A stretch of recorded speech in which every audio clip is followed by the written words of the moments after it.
mga sulat sa mga manululat sa Biblia. O gonya ang duha niya na is primary poetic o mga balak. O mo kana ang naglangkob sa 66 ka mga libro sa Biblia nga pulong sa Dios. O gabi ba ninyo nga ang Biblia, ang pulong sa Dios, gisulat kini siya sa mga 36 ka mga manululat.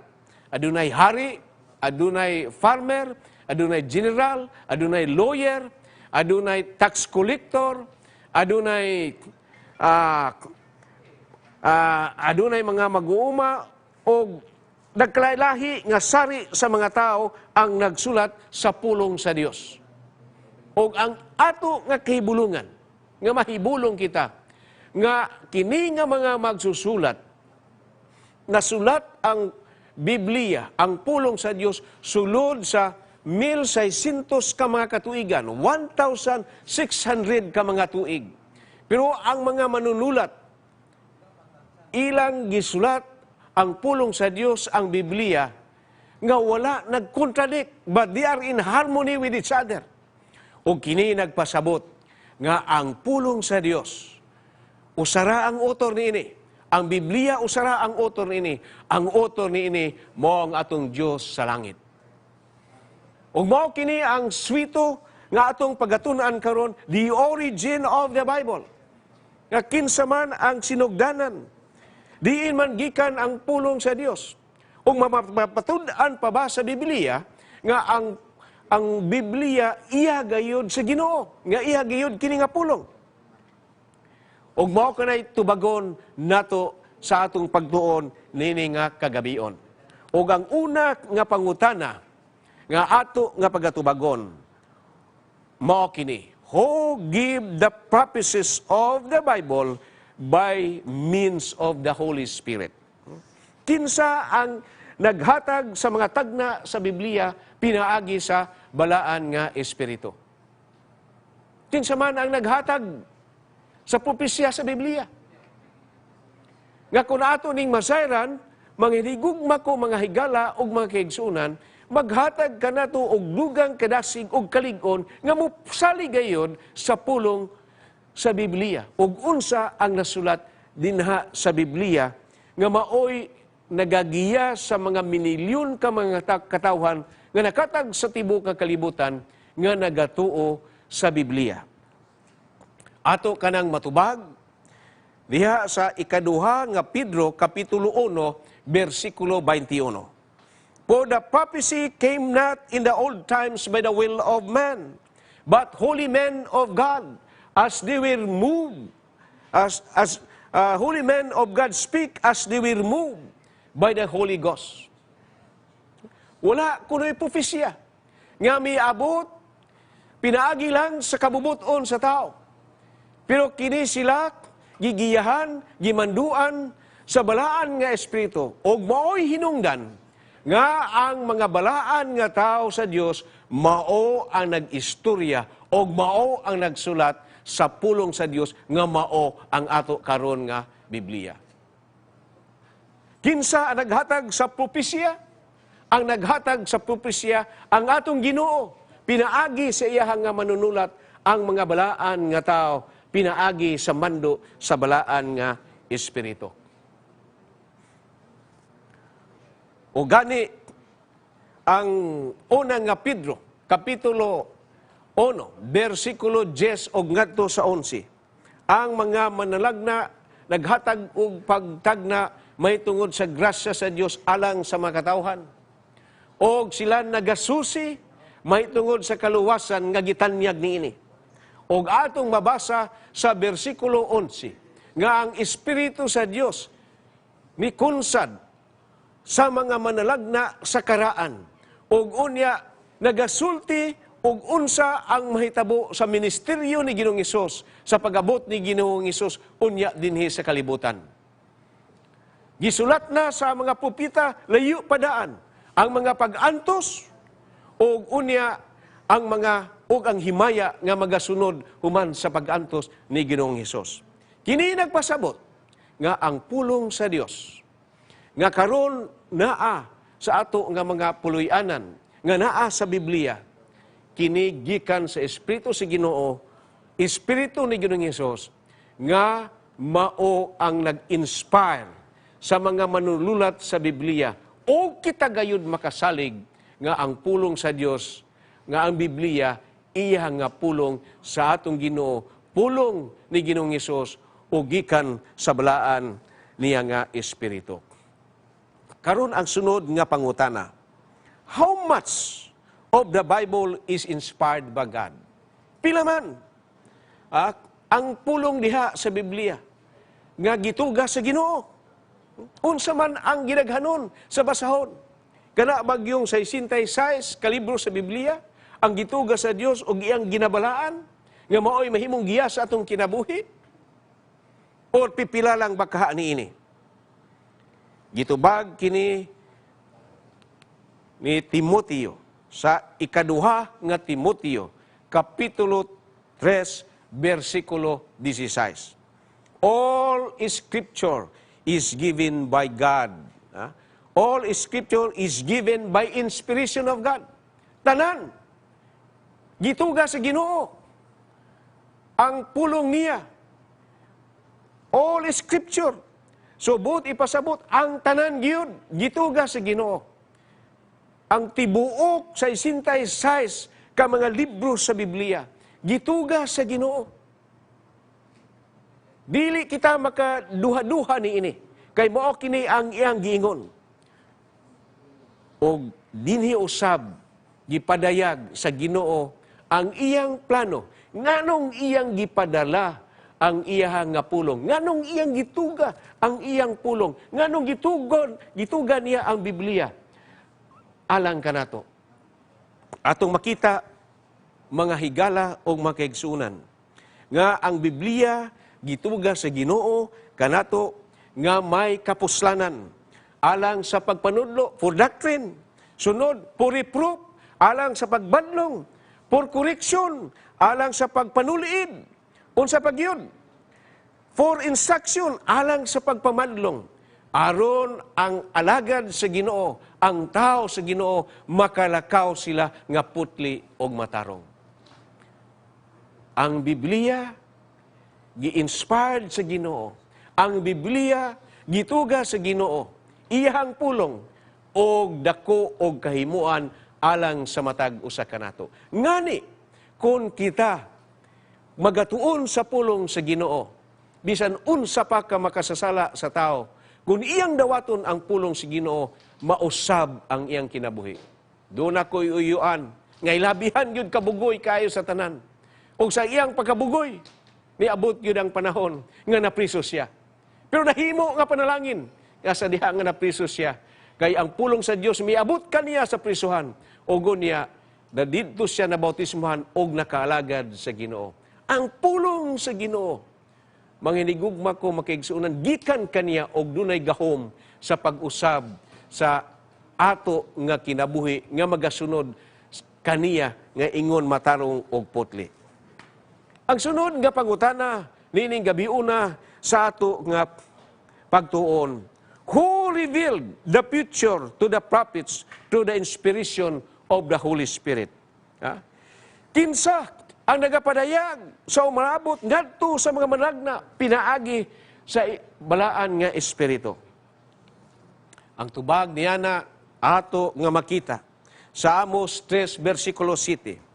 Surely the Lord God will do nothing. Dili ang Ginoo maghimo og mga butang. Tabisan unsang mga butang. But He revealed His secret into His servant the prophet. Ang Dios di maghimo ni bisan unsa nga butang. Kung dili niya una itugyan, dili niya ipadayag sa iya nga mga propeta ug unsa ang mangitabo sa unahan. Ug nindot kayo nga ato nga Ginoo sa di pa mahitabo ang mga butang sa kalibutan, iya nang ipadayag kanato aron mahibalo kita, maawir kita sa dagan sa kapanahunan. O atong makita sa ato nga screen ang damgo ni Hari Nebuchadnezzar nga gi-interpret ni Daniel nga pupita sa Ginoo ang kasaysayan sa mahitabo sa kalibutan. Gikan sa Babylonia, paingon sa Medo-Persia, paingon sa Greece, paingon sa Rome, o hangtod sa divided kingdom. Everything was revealed to God. O kita nga makatawan sa Ginoo, dili kita mabalaka, dili kita murag quote and aware, tungod kay nganuman, nahibalo kita og unsa ang mahitabo sa kalibutan, sumala sa gipadayag na si Ginoo.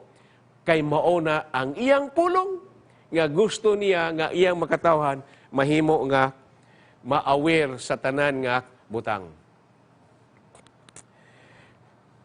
Ang sunod nga pangutana, did the prophet recognize that their message were from God? Ang ilaha ba nga, ang mga propeta ba nag-ila nga ang pulong nga ilaha nga gisulti, nga ilang gisulat, gikan ba ni sa Ginoo? Mga igsoon, aniya ang giingon ni Hari David. Sa una, kaduha nga Samuel 23, versikulo 22. Si David nagingon, the Spirit of the Lord speak by me. Ang Espiritu sa Ginoo nag-istorya kanako, and His word was in my tongue. Ang iyang nga dila, ang iyang pulong naa sa ako nga dila. Buti pasabot nga ang gisulti ni David, iya gikan sa Ginoo.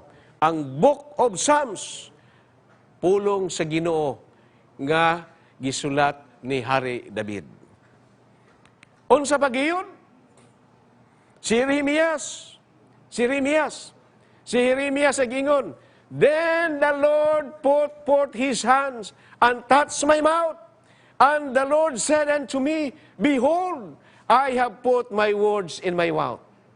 So, ang kamot sa Ginoo naghikap sa baba ni Jeremias, o unya sa diha nga gihikap kini, ang Ginoo nagbutang sa iyang pulong kang Jeremias. Mao nga makasalig kita nga ang libro ni Jeremias nga iyang gisulat, gikan kini gayod sa Ginoo.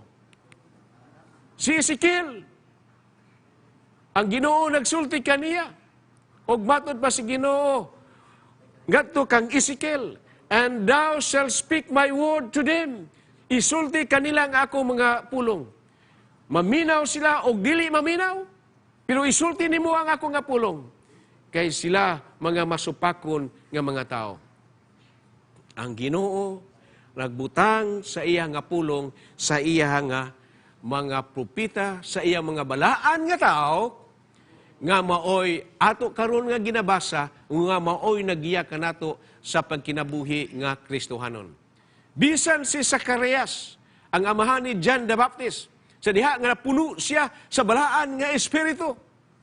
Siya nagsulti nga sa pagkatinuod ang Ginoo nakig-istorya sa mga propeta sa karaan nga mga panahon. Iyang gi-confirm nga tinuod gyud nga ang pulong sa Dios iyang gihatag ngadto sa iyahang mga propeta nga mao nga narikod sa balaan nga kasulatan nga maoy giya sa ato nga pagkinabuhi. Ang lain na sad nga pangutana, sa unsa man nga paagi, by what means? By what means si John nag-ingon nga ang Book of Revelation gihatag?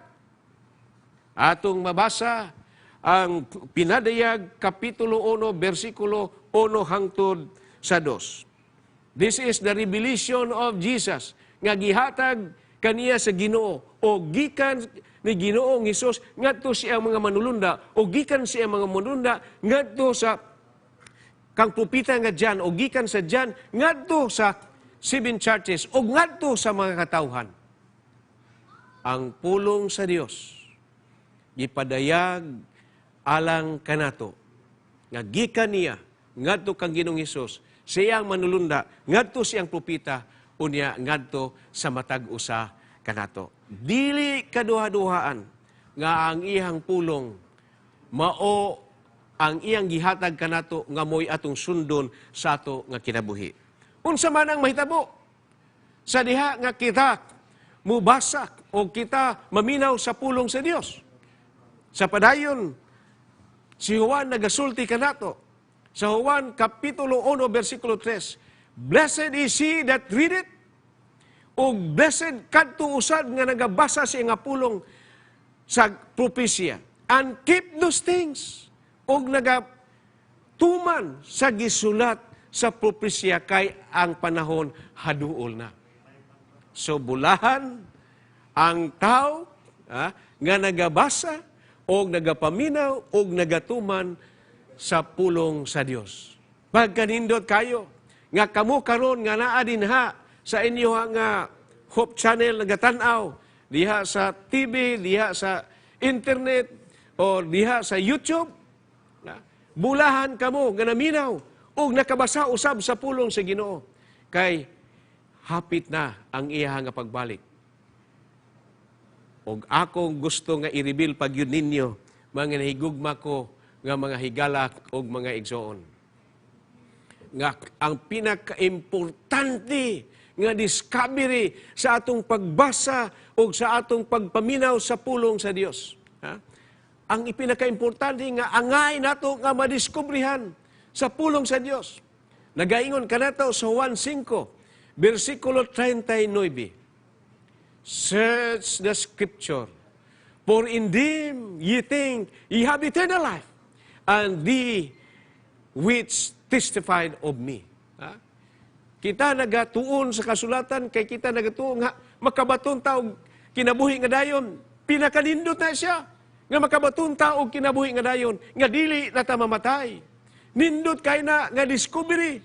Pero ang pinakanindot nga akong nakita, mao, nga ang discovery nato, nga ang pulong sa Dios, ang Biblia, gikan sa Genesis, hangtod sa pinadayag, kini nagapamatuod, mahitungod ni Ginoong Hesus. Amen? The discovery nga gikinahanglan nato, nga makaplagan, gikan sa pulong sa Dios, sa atong pagtuon sa nga pulong, mao nga si Jesus, anaa siya nga pulong. Nga si Jesus mao ang Ginoo, si Jesus mao ang ato nga manuluwas, nga gikinahanglan, nga mabatnan sa inyo ug sa ako nga kinabuhi. Kay kon magtuon kita sa pulong sa Biblia, sa pulong sa Dios, unya di nato siya makaplagat.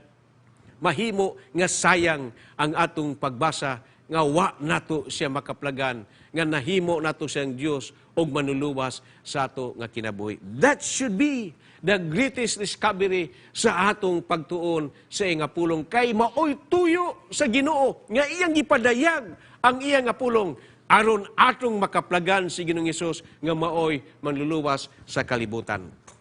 Gani ang the hidden parable, ang mao ang pulong sa Dios. Pero ang bahandi, the hidden treasure is Jesus. Ang parable sa the pearl of the great price, mga igsoon, ang pinakabililhon nga pearl nga nakaplagan sa mao nga merchant, sa mao nga negosyante, it represents Jesus. So Jesus is the treasure. Jesus is the pearl nga atong makaplagan sa pulong sa Dios. Nga maoy pinaka-importante nga ato nga makaplagan. Kay ang author sa pulong sa Dios, mauna ang atong Ginoo nga gusto niya nga makaplagan nato si Ginoong Hesus nga maoy ato nga kaluwasan. Mga kaigsuunan, dili kita magduha-duha sa pulong sa Ginoo. Kay ang pulong sa Ginoo maghatag kanato og paggiya og kaluwasan. Nagaingon kanato dinhi sa Hebrehanon kapitulo 1 hangtod 2 nga God who at sundry times and in diverse manner speak time into the fathers to our prophet. Nga ang Ginoo sa nagkalalain nga mga paagi, siya nakig-istorya sa mga atong mga ginikanan ang mga propita sa karaan nga panahon.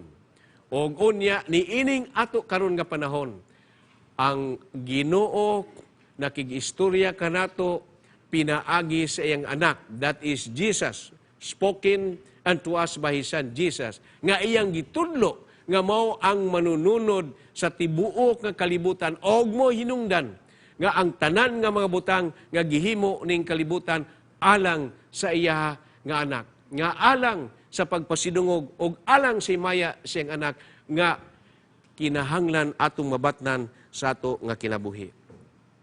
Mga kaigsuunan, ang Biblia mao'y basahon sa Dios. Tungod kay kini nga pulong mutindog sa kahangturan. Ang iyang pulong gikan kaniadto og hangtod karon magapabilin kini. Magapabilin kini. Ang giingon sa Isaias 40 versikulo 8, ang the grass withereth, ang balilik malaya, og ang bulak malarag, pero ang pulong sa Dios magapabilin hangtod sa kahangturan. Mao nga angay gayud kita nga mosalig sa pulong sa Dios kay magapabilin kini hangtod sa kahangturan. Si Job, nagaingon siya, it would be well for us nga mas maayo alang kanato nga ang ato nga pagsalig isalig nato kini sa pulong sa Dios. Nga kita mo salig sa pulong sa Dios nga sama sa pagsalig ni Job. Kung sa giingon ni Job, neither have I gone back from the commandments of his lips. Nga wala ako miatras, nga wala ako misubo, nga misibo gikan sa sugo sa Ginoo. Nga gikan sa iyang sugo sa iyang mga ngabil, wa ako miatras. Kundili akong gihatagan og bili. I have steam. Gihatagan niya og dakong bili ang pulong sa Ginoo nga sama sa iyang pagkaon sa matag adlaw. Nga gani iyang giisip nga ang pulong sa Ginoo mas bilihon pa, mas kinahanglanon pa siyang pagkaon sa matag adlaw. Mga kaigsunan, gikinahanglan nato nga mosalig ta sa pulong sa Ginoo. Gikinahanglan nato nga magtuon kita sa pulong sa Ginoo. Gikinahanglan nato nga ang iyang pulong mo'y mugiya ka nato kay ang iyang pulong kasaligan o mulungtad sa kahangturan. Mga igsoon, sa katapusan, adunay pangutana alang sa matag usa ka nato. Ikaw ba nagtuo nga ang Biblia pulong sa Dios? Ako nagatuo sa hingpit, mga igsoon, nga ang Biblia pulong sa Dios. May gahom nga makausab sa imo og sa ako nga kinabuhi. Og may gahom alang sa imo og sa ako nga kaluwasan. Ang ikaduha nga pangutana, I will spend time to read and study the Bible to know more about Jesus and allow Him to change my life forever for the better.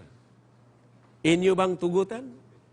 Ato bang himuon, mga higala o mga igsoon, nga kita mutuon yun sa pulong si Ginoo, nga atong makaplagan si Ginoong Hesus, o atong tugutan nga siya mag-usab sa imo o sa ako nga kinabuhi.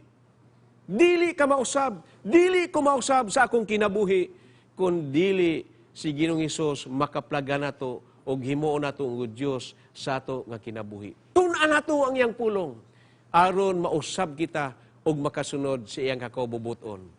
Ang Ginoo magpanalangin kaninyong tanan.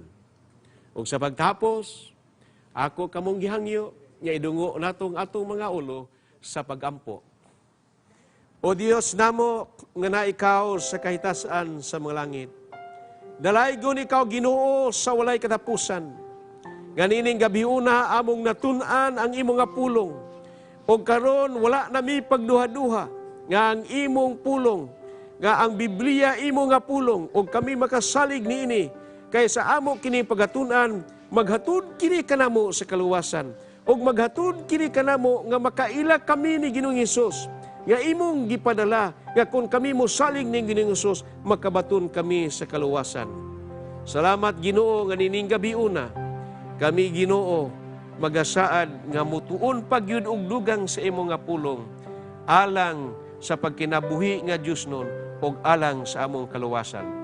Salamat ining higayon nga miabot kanamo nga makalakaw kami kauban kanimo sulod sa 40 ka mga adlaw sa matag gabii sa programa nga gihimo dinhi sa Hope Channel.